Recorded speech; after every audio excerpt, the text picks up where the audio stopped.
Good evening, Bumblebee folks. I'm Alexa, resident emo girl, and honestly there's a cosmic joke somewhere about the girl with more chosen family than birth, constantly talking about family dynamics. Hey, Romans considered their family ties to be exceedingly important. The first Roman Senate included 100 members, each representing various families of the founding groups. Each of the families represented in the first Senate became a part of the patrician class, the absolute elite of Roman society, even if they were financially destitute. If you had the identity of being a patrician, it placed you a lot higher than the richest plebeian, which were the later families and the lowest of the low. Nifty stuff, eh?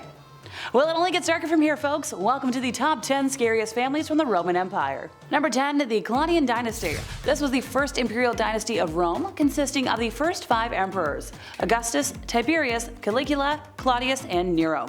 While they had some accomplished rulers like Augustus, they also had emperors infamous for their cruelty and excesses, such as Caligula and Nero. Among the many dynasties that ruled over this sprawling empire, this one stands out as one of the most unsettling for sure. So it spawned from 27 BC to 68 AD, and it was a roller coaster ride of power, intrigue, and brutality. It all began with the revered Augustus, Rome's first emperor, but quickly descended into a tumultuous succession of rulers, including the infamous Emperor Nero, who played his lyre while Rome burned. But it's not just the heinous emperors that make this family so spine-chilling, it is the twisted family dynamics that send shivers down the spine. We're talking incestuous marriages were not uncommon, leading to a web of twisted relationships that make Game of Thrones look like, well, child's play. Caligula, for instance, is infamous for his bizarre, sadistic antics, which included making his horse a consul and reveling in cruelty. Tiberius, on the other hand, retired to the infamous island of Capri, where he indulged in debauchery and tyranny. This dynasty's tale of power, madness, and betrayal serves as a chilling reminder of the dark underbelly of ancient Rome, where emperors ruled with an iron fist, and the line between family and foe was often blurred into a redness-soaked nightmare, if you get what I'm saying. Number 9, the Corneli Scipiones. I tried. Within the tumultuous tapestry of the Roman Empire, this family emerges as one that is both formidable and haunting. They were not only influential statesmen and military tacticians, but also masters of political intrigue. Their rise to power was punctuated by the iconic figures such as Scipio Africanus, famed for his victory over Hannibal at the Battle of Zama, and Scipio Aemilianus, who played a pivotal role in the destruction of Carthage. Their military prowess was undeniable, yet their ambitions often collided with the ideals of the Roman Republic. However, it's not their battlefield triumphs that make them unsettling, it's their political ways of being and penchant for undermining the very democracy they served. Africanus, for instance, was accused of harboring regal aspirations. His adoptive grandson, Aemilianus, played a critical role in the destruction of Carthage and Numantia. These power struggles cast a shadow over the family's legacy, and their story serves as a chilling reminder of the perilous dance between ambition and democracy in the heart of the Roman Republic. In their quest for greatness, this family navigated treacherous waters, leaving behind a legacy both awe-inspiring and unsettling. Number 8, the Gracchi. In the labyrinthine corridors of ancient Rome, where power, ambition, and intrigue converged, this family etched a haunting chapter in the deep, dark depths of history. Tiberius and Gaius Gracchus, both brothers of noble lineage, emerged as figures both revered and reviled for their attempts to champion the rights of the common people. Tiberius sought to redistribute land to the landless, challenging the entrenched aristocracy's interests. His audacious move, well applauded by the masses, incurred the wrath of the elite, which is something you don't want to do. His fate was sealed when he sought re-election as tribune, and violence erupted on the streets of Rome. Tiberius was bludgeoned to death along with hundreds of his supporters. Gaius, though, undeterred by his brother's tragic fate, continued to fight for reform and, other populist measures. But like his brother, he too faced a grim end. A political struggle escalated into a full-blown riot, and Gaius, fearing capture, took his own life. The brothers' plight serves as a chilling testament to the perils of challenging the status quo in ancient Rome, where political dissent often led to violence and tragic consequences. Their legacy, which was a mix of idealism and tragedy, endures as a haunting reminder of the complexities and dangers of advocating for social change in a society deeply divided by class and privilege. Number 7, the Lucius, Sergius, Catilina clan. Deep within the Roman Empire's history lies the haunting legacy of this family. At its heart was a figure so notorious that his name became synonymous with conspiracy and treachery. Lucius's dark ambition led him to conspire against the Roman Republic itself in what is famously known as the Catiline conspiracy of 63 BC. This audacious plot aimed to overthrow the Republic, eliminate political rivals, and unleash a wave of violence upon Rome. It included plans for arson, assassinations, and even raising an army of discontented citizens. Catiline's descent into treachery was not limited to political intrigue. He was known for his debauchery and ruthlessness, which earned him a grim reputation among his contemporaries. His conspiracy involved a plan to assassinate several key senators and take control of the city, but it was uncovered by Cicero. Yeah, this conspiracy was eventually thwarted, and he died in battle, but the dark shadow of his family name lingered. Members of the family faced suspicion and prejudice long after his demise, serving as a chilling reminder of the repercussions that could befall those associated with treacherous ambition back in the day. Number 6. The House of Borgia. Well, the family is more associated with the Renaissance period and, the Papal States than ancient Rome. Their reputation for political intrigue, poisonings, and assassinations makes them one of the most notorious families in Roman history. In fact, their very name became synonymous with political intrigue, corruption, and, unspeakable crimes. At the heart of this nefarious clan was Rodrigo, who in 1492 ascended to the papal throne as Pope Alexander VI. His reign was marked by a brazen display of nepotism as he elevated his illegitimate offspring, Caesar and Lucrezia, to positions of power and influence within the Vatican. Also, fun fact, it has been reported that this particular pope hosted orgies in the Vatican Palace. The banquet of chestnuts was considered one of the most disreputable balls of this kind, with reports of 50 courtesans in attendance for the entertainment of the banquet guests. It is alleged not only was the pope present, but also his offspring were. Which, by the way, like an orgy in the Vatican? I'm begging for anybody with a time machine to loan me one so I can do that. Just boggles my mind.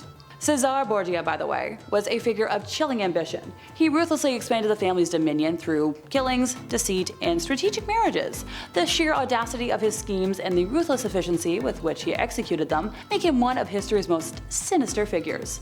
Whereas his sister, often portrayed as a pawn in her family's political, ways of being, was not without her own alleged misdeeds. Rumors of poisonings and illicit affairs swirled around her, especially after the mysterious deaths and disappearances of her multiple husbands. You go, girl. Number 5. The Domitii. In the grand tapestry of the Roman Empire, this family weaves a tale that is at once chilling and intriguing. At the heart of their story is the notorious Emperor Nero. That name that's synonymous with tyranny and madness.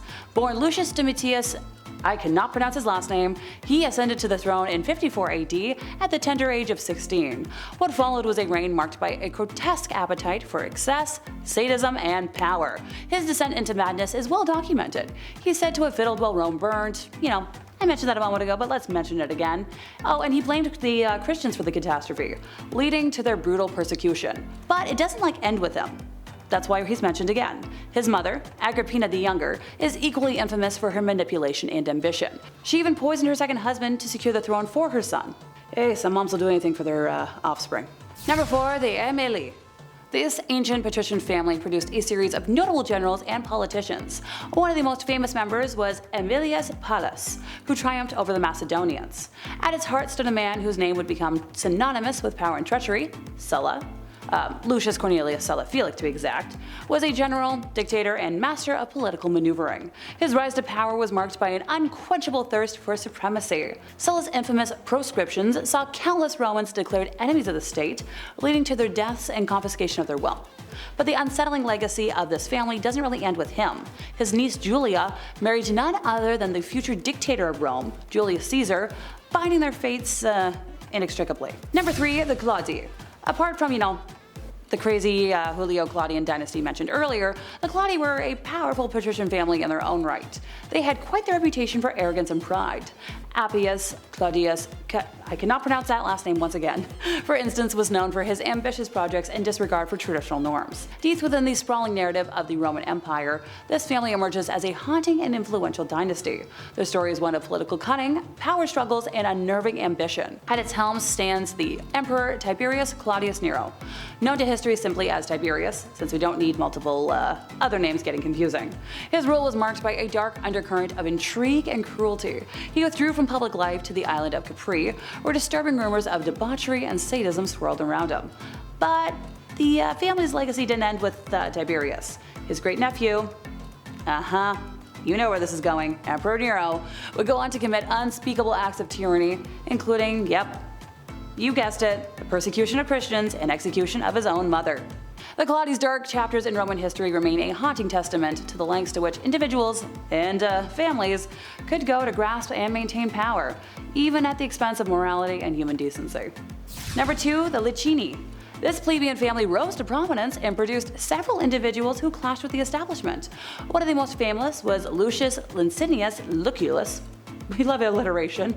A general known for his luxurious lifestyle and his wars in the East. The family also had members who championed the rights of the plebes against the patrician class. While not as well known as some other Roman families, their lineage is riddled with treachery, power struggles, and eerie circumstances. One of their most infamous members was Gaius Licinius Greta. In 216 BC, he was appointed dictator, a position of absolute power, to deal with a crisis during the Second Punic War. However, the circumstances of his death are what send shivers down the spine. He died suddenly under mysterious circumstances, leading to rumors of poisoning and conspiracy. But the eerie part doesn't end there. His son, Gaius Licinius Geta, would meet a similarly grim fate. He became emperor briefly in 209 AD, only to be assassinated by his own bodyguards. Whoopsies! Number 1, the Marie. Their saga is a harrowing tale of ambition, violence, and once again, the relentless pursuit of power. I know, I sound like a broken record, but they've all got something in common. Gaius Marius, a commoner, rose to prominence as a military commander. His leadership during the Juguthine War and the Social War earned him fame and adoration amongst the Roman legions. However, his pursuit of political power and rivalry with Sulla led to a brutal conflict known as the Marian-Sullan Civil War. But it's not just the power struggles that make this family unsettling. Gaius's ruthless tactics, such as purging his political enemies and disregarding traditional Roman customs, left quite the dark mark on his legacy. Ambitious corruption and violence often reigned supreme in this family, and their relentless pursuit of power plunged the Roman Republic into a period of brutal conflict and upheaval. It's a tale that underscores the, enduring adage that power, when sought at any cost, can unleash dark and unsettling forces. And that brings us to the end of our time, and I'm glad I live in a time period where random assassinations and poisonings are a little less common. If you enjoyed my ramblings today, could you help us out by giving this video a like, subscribing if you aren't already, hit the bell for more historical content, and I'll see y'all next time I buzz in over here at Bumblebee.